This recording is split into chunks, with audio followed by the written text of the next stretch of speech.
দর্শক, খুলনায় অনুষ্ঠিত হচ্ছে 11 দলীয় ঐক্যের বিভাগীয় সমাবেশ। সেখানে এই মুহূর্তে বক্তব্য রাখছেন জামায়াতে ইসলামের আমির ডাক্তার শফিকুর রহমান। আমরা সরাসরি শুনে নেব তার বক্তব্য। কালো হাত ভেঙে দেওয়া হবে ইনশাআল্লাহ।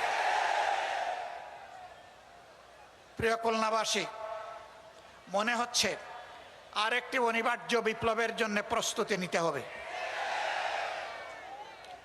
আপনারা কি সেই প্রস্তুতি নিতে রাজি আছেন?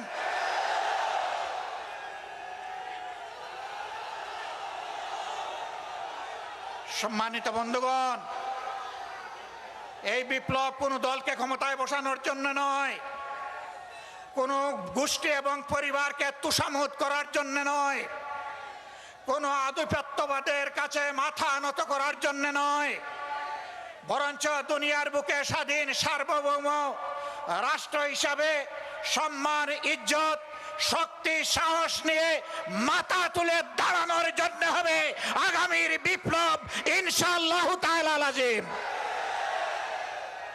সেই অনিবার্য বিপ্লবের প্রস্তুতি নেওয়ার আহ্বান জানিয়ে একটি শোষণ, দুর্নীতিমুক্ত, চাঁদাবাজ মুক্ত, দলীয় প্রভাব মুক্ত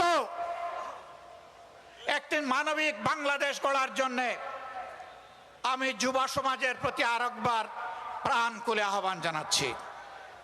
যুবকরা সব প্রস্তুত আছেন? এক মুরব্বীও হাত তুলেছেন।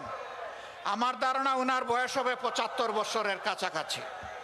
মানে যুবকদেরকে তিনি জানিয়ে দিলেন, তোমরাই শুধু যুবক নও, জাতির প্রয়োজনে বয়স যাই হোক আমরাও যুবক। একসাথে আমরা লড়াই করব অন্যায়ের বিরুদ্ধে, আধিপত্যবাদের দূষরদের বিরুদ্ধে, দলখানাদের বিরুদ্ধে, চাঁদাবাজদের বিরুদ্ধে, দুর্নীতিবাজদের বিরুদ্ধে, আমার শিশুর সন্তান যে কেড়ে নেয় সেই দর্শকদের বিরুদ্ধে। আল্লাহ হাফেজ। বাংলাদেশ জিন্দাবাদ। 11 দলীয় ঐক্য জিন্দাবাদ। খুলনাবাসী জিন্দাবাদ। খুলনা সার্কিট হাউস মাঠে 11 দলীয় ঐক্যের বিভাগীয় সমাবেশে এতক্ষণ সরাসরি যুক্ত ছিলাম আমরা। সেখানে বক্তব্য রাখছিলেন জামায়াতে ইসলামের আমির ডাক্তার শফিকুর রহমান।